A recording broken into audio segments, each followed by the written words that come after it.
Welcome to the P.A.S. Report podcast. If you're tired of censorship, outraged by government abuses, and thirsty for real insights, then you're in the right place. Get ready, because here, the fight for freedom never ends. Here's your host, Professor Nick Giordano. Welcome, everyone, to the P.A.S. Report podcast. This is your host, Nick Giordano. I'm glad you could join me today. Make sure you follow and subscribe to the podcast so you never miss an episode. Also, visit the P.A.S. Report website, pasreport.com, and share this episode with your family and friends, because I have a great guest coming on. You know, we look at the United States today. A lot of it seems dysfunctional. It seems like the moral fabric is dropping off a cliff. And a lot of it has to do with the lack of faith within our society, how American society has been transformed. And I can think of no better guest to bring on than Dennis Prager. Dennis Prager has a new book out, the Rational Bible series, looks at the book of Numbers, God and man in the wilderness. Mr. Prager, thank you for joining me. How are you today? I have a boring answer. I'm always good. I am. I'm one of the luckiest human beings I know. So normally people just say fine when they're asked how they are, but I give you a little speech. Well, it should be that way. I mean, I think that every morning when I wake up and my eyes open, it's a good day. I'm awake. I'm alive. That's right. I think too often we focus on the negative aspects of life. And I could understand why. Life can be difficult at times. But you wrote this book, the Rational Bible series, so that people try and understand it. I mean, one of the main things is about faith. And I'm a Roman Catholic, so we're told that we're supposed to have this faith that exists, faith and faith alone. You argue that reason and faith can come together. Can you explain that to the audience, how you reconcile? Yeah, good. I'm glad you asked. I actually have an even more direct view. It's not so much, although it's true, of course, reason and faith go together. My own view for my own life, and whoever wishes to respond positively can, is it is reason that leads me to faith. It's not simply that they can work together. It is that I wouldn't have faith were it not for reason. I don't have any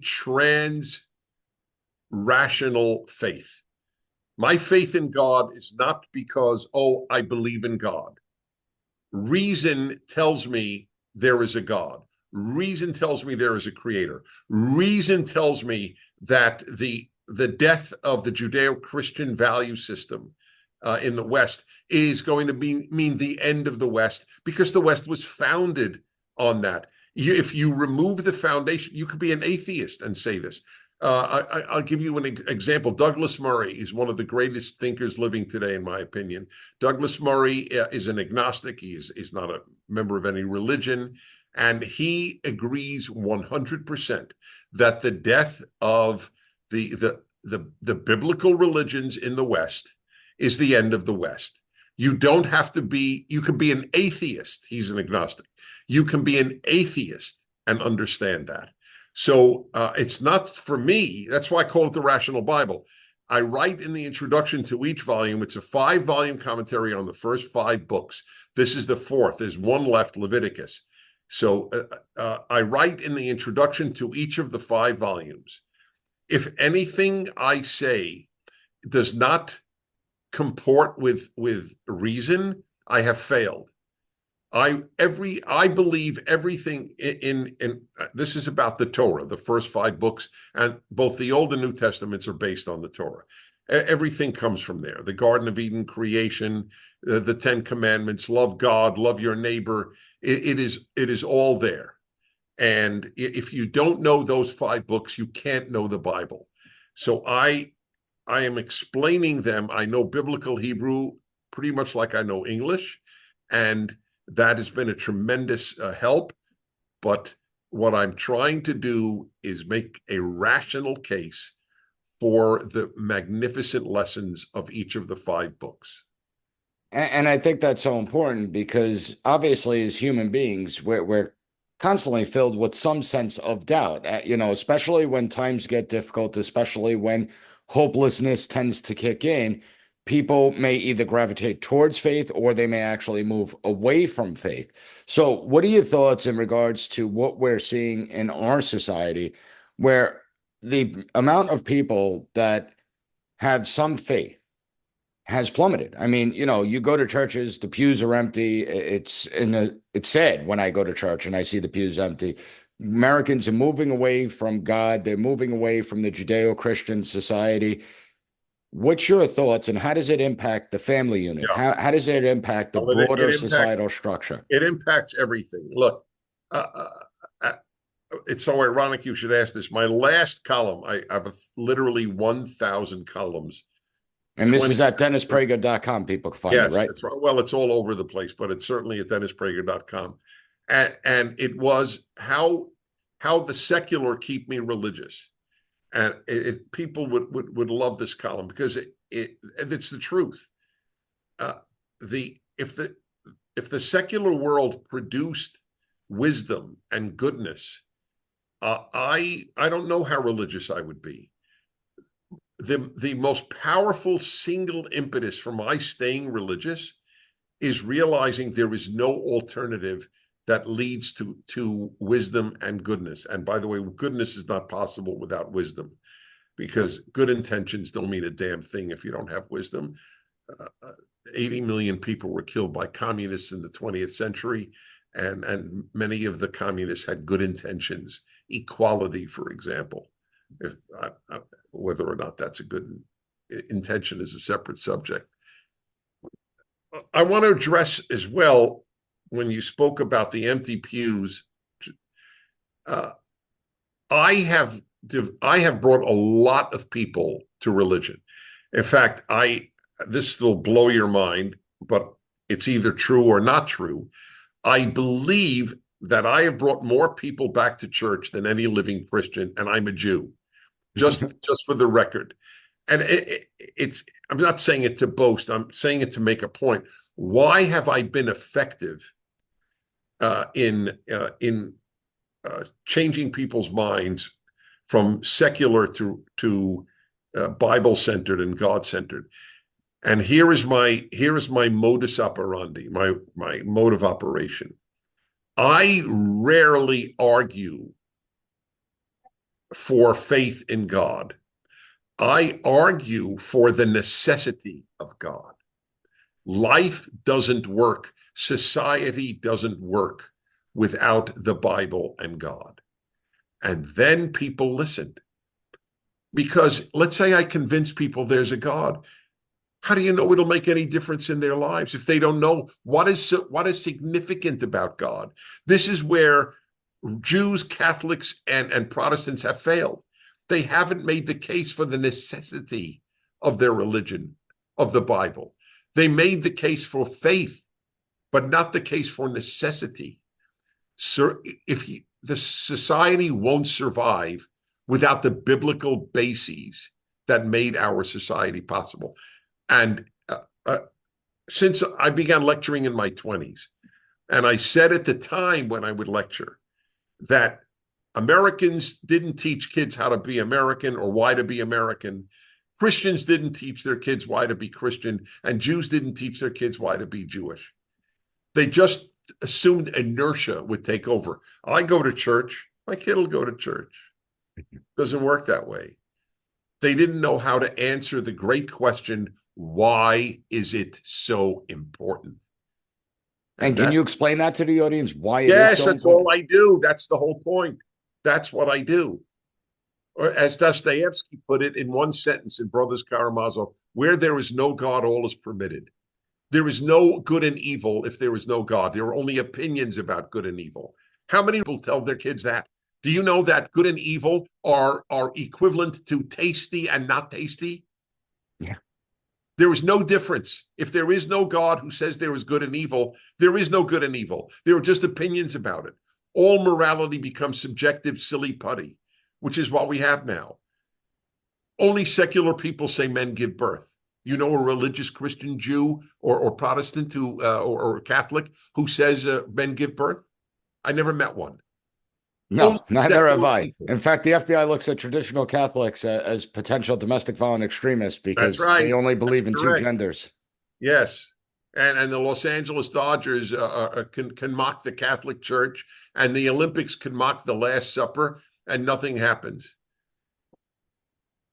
It really is amazing when we look at what's happened in our society. And you pointed out something that was important before about communists and Marxism. Those societies push this notion of equity throughout their societies. And when it comes to Marxism, one of the first thing they do is they try to ban organized religion, organized faith within their societies because there could be no higher entity than the state. The state has to be the ultimate authority. Are you concerned that America is trending in that direction, albeit not as overtly? I'm beyond concerned, and it is overt. Of course, that's I, I could give example after example. The You either will get your rights and moral authority will either come from God and the Bible or from the state. That's it. The smaller the Bible, the bigger the state. The bigger the state, the smaller the Bible. By the way, the bigger the state, the smaller everything. The smaller the parent. In my state of California, a very insidious thing happened. The state has decided it will give children both breakfast and lunch at school. As soon as it was announced, I said, there's an insidious agenda here. Kids, your parents don't feed you, the state does. And That's a great point. I know exactly, and it's true for everything. The Democratic Party, years ago, I was there at Democratic National Convention about, I don't know, 20 years ago. People could look it up. I think it's still on the internet. The Life of Julia. It was a cartoon that they showed at the convention. I saw it. I remember that. Oh, so perfect. Good. I'm glad you do, because people, realize I'm not exaggerating here. They have a whole cartoon about a girl. She's born. She goes into adolescence, to a young adulthood, old age. Her whole life, she is taken care of by the state, by the government. There's no man in her life. No one. Not a father, not a husband, no one. She doesn't need anyone. She has the state. The state has supplanted husbands. The state has supplanted parents. The state has supplanted God. That is the left. That is what they do. And people buy it. And it's in my current commentary, the one coming out now. People could pre-order it. They'll have it for Christmas. It's called the Book of Numbers. In Hebrew, it's In the Wilderness, a much better title. But it's a phenomenal book. It's the fourth book of the Bible. And sure enough, it's got this incredible story. The Israelites leave Egypt, and what is the first thing they do? They complain. What do they complain? We want to go, literally, this is their wording. We want to go back to Egypt. The food was better. This is so relevant. Everything in it is relevant to our day. The point is that people do not yearn to be free. That is a myth. People yearn to be taken care of. And they will trade in liberty for being taken care of. And that is why the left wins all over the world, because they make this, it's a diabolical trade. You give me your liberty, we'll give you free healthcare. We'll give you free education. We'll give you free daycare. We'll give you free tuition. It's funny that you actually bring that up, because I was saying that exact thing to my students this morning, that the concepts of liberty and freedom, these ideas are American political philosophies. They don't exist all over the world. It's not like they're culturally compatible with everyone, that these were American concepts. And if you don't understand the concepts, you can't appreciate the concepts. And that leads to dependency on the state, the government. And if you have dependency on the government, if you are dependent on them, you're essentially a slave to the state. Would you say that's true? Oh, no, that's my point. The Jews leaving Egypt said we prefer being slaves with good food. And that is what all people who vote left are saying. We prefer to be slaves if you give us good food. That is the human condition in a nutshell. Only a few people say what Patrick Henry said, give me liberty or give me death. Yeah, people Most prefer people stability. say, give me liberty or free health care. Well, that's the thing. The natural human condition is to prefer stability. You're willing to cede all your liberties. And we saw it during the coronavirus, right? You want to feel safe, and it's only an illusion that they could provide, but it's successful. And the Democrats, they're not quiet about it. You said it's very overt. It is. Remember when President Biden said that when children are in the classroom, they belong to the teacher, not the parent? Randy Weingarten said the same thing. Terry McAuliffe down in Virginia, when he was running for governor, said essentially the same thing, that parents should have no role in education. But here in New York State, we're voting on Prop 1 November 5th. And it's literally about taking away parental rights that the state gets to determine. And if you don't sit there and listen to your child about what gender they want to be, well, then the state can get involved. Even though we have plenty of laws about discrimination on the books that date all the way back to the last constitutional convention, 1930s here in New York State, yet this is what's going on. And it's not just going on in blue states, though. We're seeing it in red states as well, correct? Oh, absolutely. This is a perfect segue to a thought I have about the Ten Commandments. And I write about the Ten Commandments in Deuteronomy and Exodus because the Ten Commandments appear twice in the Bible, twice in the Torah, those two books. So people have often, all of my life, because they know my motto, if you want to defund the police, you can do it. Just have everybody live by the Ten Commandments. That's really all we need. That's how good they are. So I've been asked often, so what do you think is the most important commandment, Dennis? And at different times in my life, I had a different answer. For the last at least 10 years, my answer is honor your father and mother. Because I realize... That's mine with my two little kids. You tell them, or what were you saying? I tell them, I'm like, that's one of the most important commandments is honor thy mother and father when they're starting to give lip back. Yeah, exactly. It might be the most, and I'll tell you why. Relating to what you just said before. All dictatorships, all tyrannies, the first thing they do is undermine parental authority. The great antidote to tyranny is parental authority. And they all know it. In Nazi Germany, they had the Hitler Youth. Your allegiance is to Hitler and the party. In the Soviet Union, it was to Stalin and the party, not to your parents. The parents are nothing.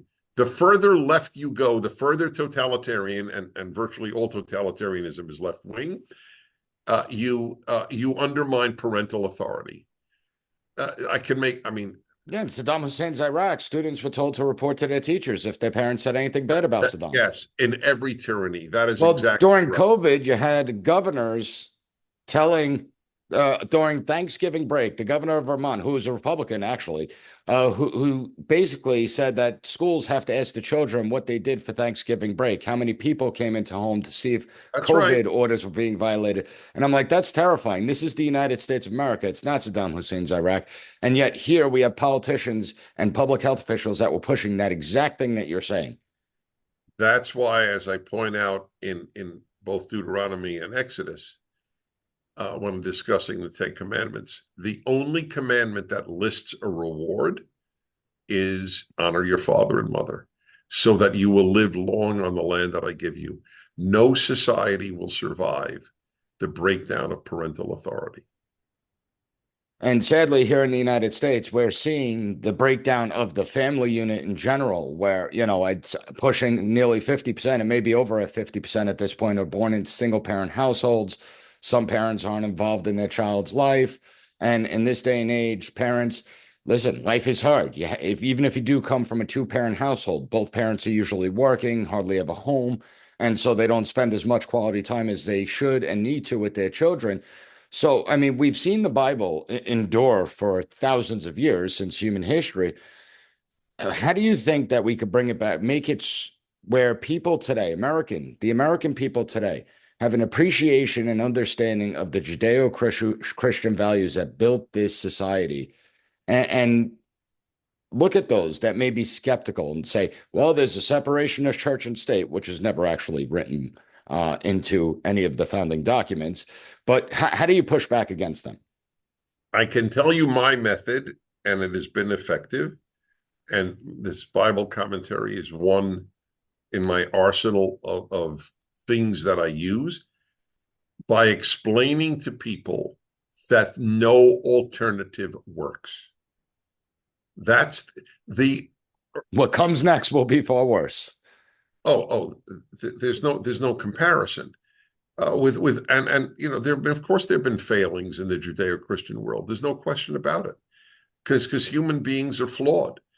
But the alternative, what are the alternatives? There are none of them work.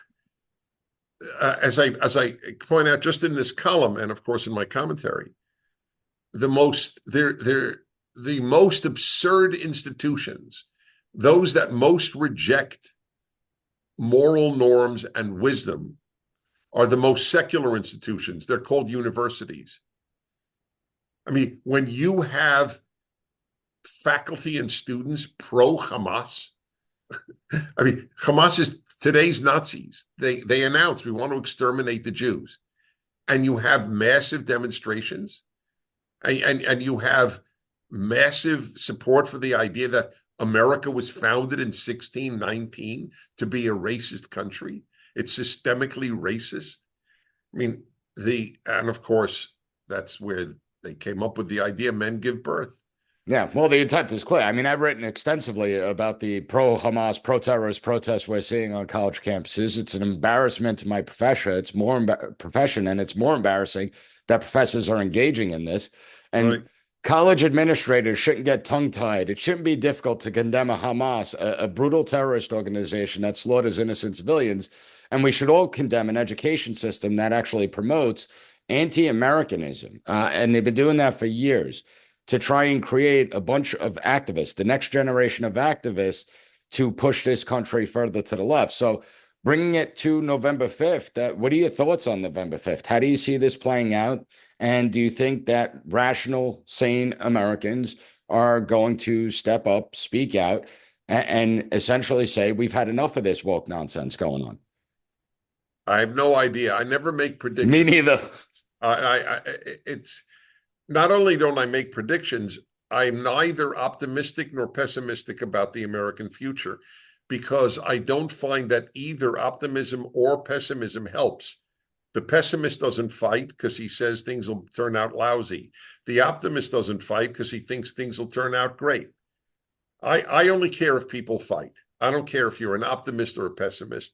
I don't care about your predictions or mine. All I care is, are you sitting on the sidelines while the greatest experiment in liberty and decency in national history is dying? That's so it. Better question. Are you disappointed in the American people that Yes, too many have remained silent? That is correct. In fact, you're one of the only interviewers I've had that has asked that question, because that is the logical upshot. And I have to say that I now feel that much of my life I have sort of romanticized the American people. And there are many great Americans, there's no question about it. But that half of the American people might vote for people who are okay with men who say they're women competing in women's sports, that's really mind-blowing. And they call themselves feminists. That they're okay with the party that closed schools down for 2 years, ruined the education and lives of millions of American kids when there was no excuse to do so. And by the way, this is not Monday morning quarterbacking. People could see on the internet, I wrote in April 2020 that lockdowns were the greatest international mistake in human history. Yeah, it was a travesty. I mean, I used to be in emergency management. I worked on the New York State pandemic plan and the Suffolk County pandemic plan, and that was tossed out the window. They didn't follow one thing that I worked on with a team of virologists and epidemiologists, and shutting the schools down for nearly 2 years is criminal, in my opinion. Keeping kids masked up from the ages keeping anyone masked up is criminal. But really, when they put it on children, it Yeah. was disgraceful. And it was all about obedience and compliance to see how far they could push. And they succeeded. You know, you have the young generation that's supposed to rebel against the system that lost 2 years, had 2 years of their lives stolen from them. They complied with no pushback. Grown men complied with no pushback. Even if they disagreed with it, they didn't push back at all. And I agree. I share in your disappointment. I share in that with the way that you romanticized the American people and the great that we used to have 40 years ago. That never would have happened in the United States, but now it has. And I think it's because we've grown soft. We've had it relatively easy in my lifetime, especially, and things have been relatively good. But when things get uncomfortable, let's see. I want your viewers and listeners to look at the big picture here, or one aspect of it. You and I have virtually everything in common. You're a Catholic, I'm a Jew. I can't even imagine a position about society where we would differ. I learned so early in my life the difference in America was not between Jews and Christians. It was between religious and secular. That's and there are obviously some wonderful secular people, but the overwhelming divide is those who take the Bible seriously and those who think you don't need one, that the New York Times becomes your Bible. And that's what we say, God help us, if that's the case, when the New York Times becomes your Bible. Well, yeah, that's right. Although I would put it in my rational way, we need to help God. Yeah, it's a great point. Dennis, I really appreciate you coming on. Everyone needs to check out.